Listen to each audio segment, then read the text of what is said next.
3. The illusion of time. What is the difference between physical suffering and psychological suffering? When there is disorder in the body, suffering is physical. But when there is disturbance due to thoughts and concepts, the suffering is psychological. Have you any idea when all this began? I do not know. It is spontaneous, and it is inside.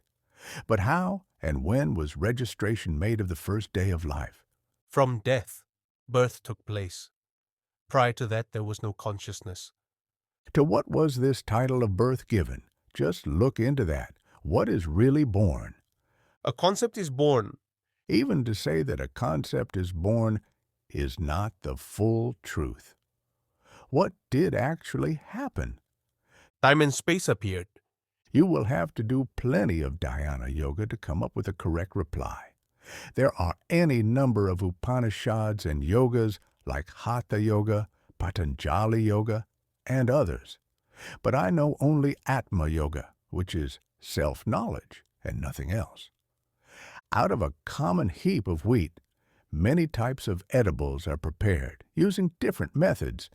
In the same way, there are many systems of spirituality.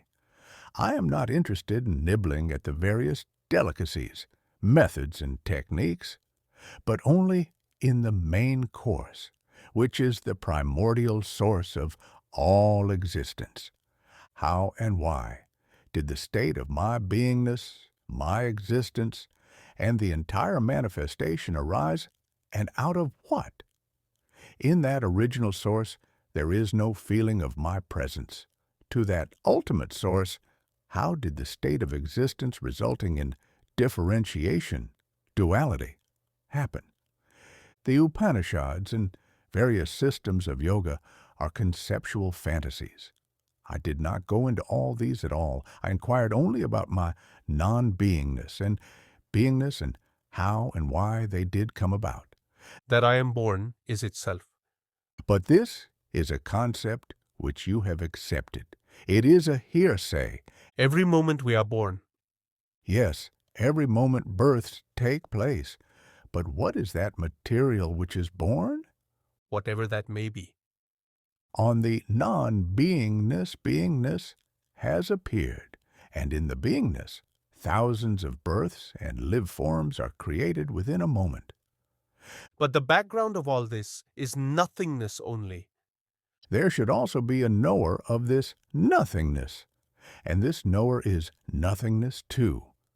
In the non-beingness, how could that be expressed, and who would? In that state, there is no subject and no object, and it is called Nirvishaya.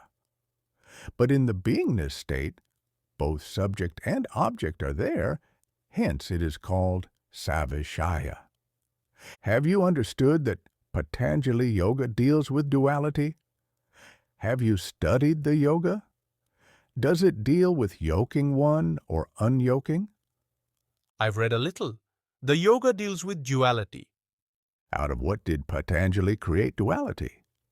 When he established duality, what did he divide? Whatever he divided, was it not in the realm of beingness, in the sphere of subject-object? The moment one tries to divide something, it becomes objective. But the ultimate principle is prior to the sphere of subject-object. I would like to know how you divide that state. On the state of non-beingness, the beingness appeared together with manifestation, creating a feeling as if I am. Who that is not important. Only I am is important. We talked about duality. Did it begin with the appearance of beingness over non-beingness, or has it developed later? It is simple.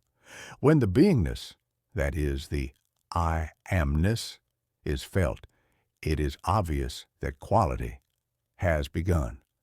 Later, the beingness manifests as multiplicity, functioning as it does through innumerable forms. The initial humming of the beingness as I am, is the duality. But who accepts the duality? The non-beingness accepts duality with the beingness. The absolute non-being state, by assuming the being state, becomes dual in manifestation. Words create duality between us. Two persons are sitting quietly, and so there is no quarrel. But the moment they start talking, duality begins. When the non-being state expresses objectivity through the being state, the latter is called Maya, the female aspect, while the non-being state is considered the male aspect. Therefore, the functioning of the manifest universe is called the play of Prakriti and Purusha, that is, the female and male aspects. 1. The term yoga stems from the Sanskrit yuga, meaning yoke or union. 2. That is, awareness of attributes, qualities, has become possible in the consciousness. 3. The world as objects, that is, the manifest. I was trying to follow a path through which this beingness could experience the non-beingness, which amounts to the manifest experiencing the unmanifest. Right from the start, we must understand its impossibility. I have been telling you the same thing. You should do plenty of deep meditation. The beingness should totally merge in the non-being state. Every day, I get rid of my stress and strain when going into deep sleep. In this way, I forget myself, undergoing oblivion and relaxation. Thus, the beingness should be lost in the non-beingness. When the dhyana yoga is done correctly, the beingness dissolves gradually into non-beingness. In the intermediate state between deep sleep and waking, a dream vista presents itself. Similarly, in deep meditation, all the necessary wisdom is revealed to you. After understanding all this and realizing that the manifest world is unreal, do you still consider yourself a personality? The beingness state is the manifest state. It is not individualistic. It is made up of the 5 elements, 3 gunas, and Prakriti Purusha, the female and male principle. The beingness later merges into non-beingness. That is why I say my process is Atma Yoga, which means abundance in the self. When the non-being state became the being state, the world, along with so many things, came into existence. As per my guru's directive, I became one with the beingness. Beingness means having the vision that one is the entire dynamic universe. When one transcends individuality, one is the manifest beingness only. In this process, the unmanifest reveals itself. This is what Maharaj calls meditation, that is, to remain in the state of beingness. There is no creator and nobody created me. The creator is already the manifest. First, we need the sense of being before we become the creator. The creation takes place through his mind and concepts. Through the humming in his mind, his world is created. Even if you're alone, your mental blabbering and chattering go on. Also, the mind is created. Yes, but when? When the non-being turns into being, then only the mind appears and functions. Only a very rare person, 1 in a million, will take the correct delivery of my talks. Once the delivery is taken, there is no person. There is no question of yours or mine.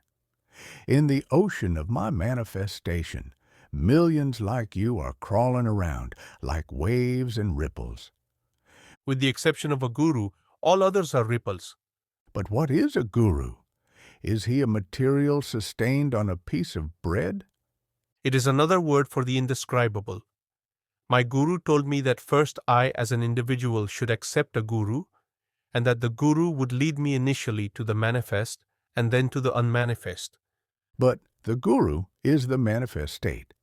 If you accept individuality, you will not make progress. You must identify with the manifest totality from the first moment of daybreak. The light of complete clarity is flooding all round. In this way, you identify with the manifest as a whole. You are all-pervading. On the other hand, if you hold on to an individual entity, you cannot progress. Since death is inevitable, why should I not abide by the directive of my guru? By following him implicitly, effortlessly, and spontaneously, the manifest becomes the unmanifest. Beingness merges in the non-beingness. Unmanifest means total quietude and rest. Then there is no birth and death, no coming and going. Worldly activities are not possible without the humming of beingness. Individuality and manifestation are the outcome of the non-being state turning into beingness, like the waking of a person from deep slumber.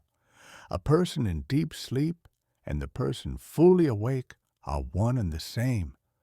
The one who sleeps is also the one who wakes up. The waking state is another word for the world. Waking means total world manifestation. When he is awakened, he always goes back to dualism. Because I talk to you, you continue to talk to me. If you know any earnest person, bring him also here.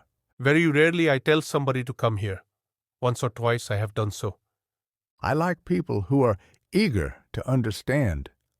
I throw out anybody who likes only to argue for the sake of arguing. I ever abide in the unmanifest. But everything happens due to the power of Yoga Maya, the beingness, which is also the manifest state.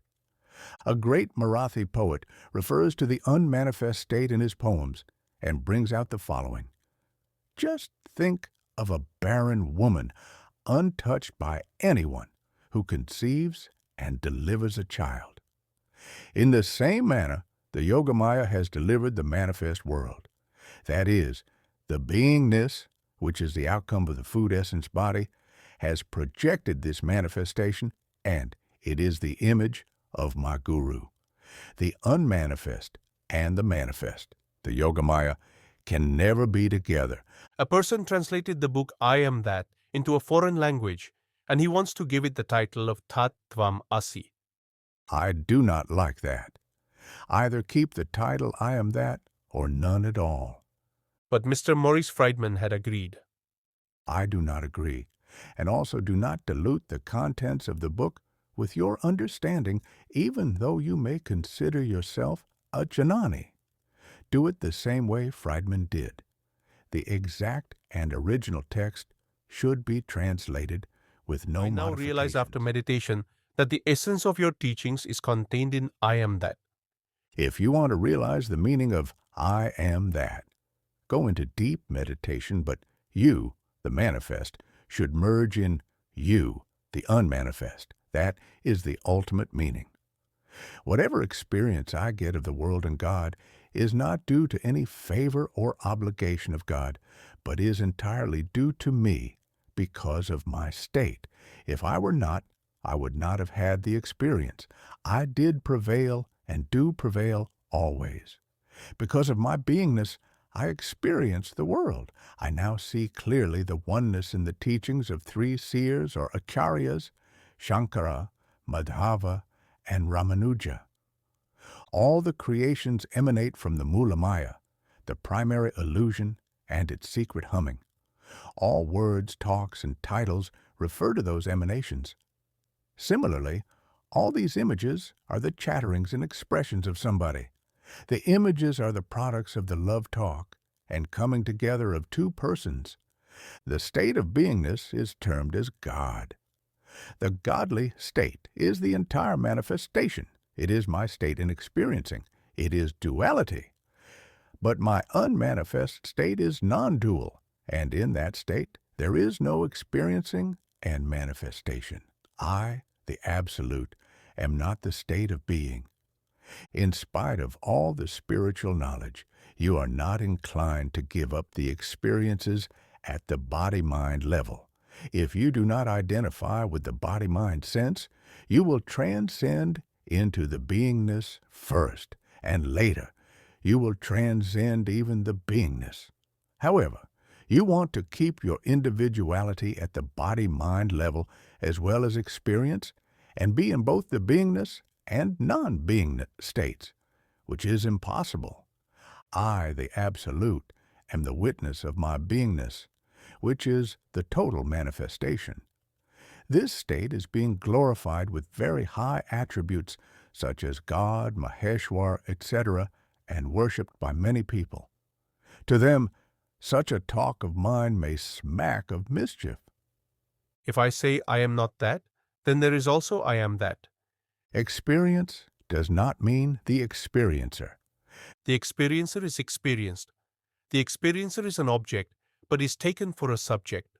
I experience you and I am is an object, but is treated as a subject. Is it an illusion to see an object as subject? If you say you talk, you are a liar. All this talk of yours is intellectual only in reply to my talk. Do you directly practice what you talk? It is practice. I have been looking everywhere for an I. Wherever I go in search of me, I'm not there. I is not the word I. It is everything. I, as an individual, am not able to get to that everything. I do not accuse anyone of being a personality.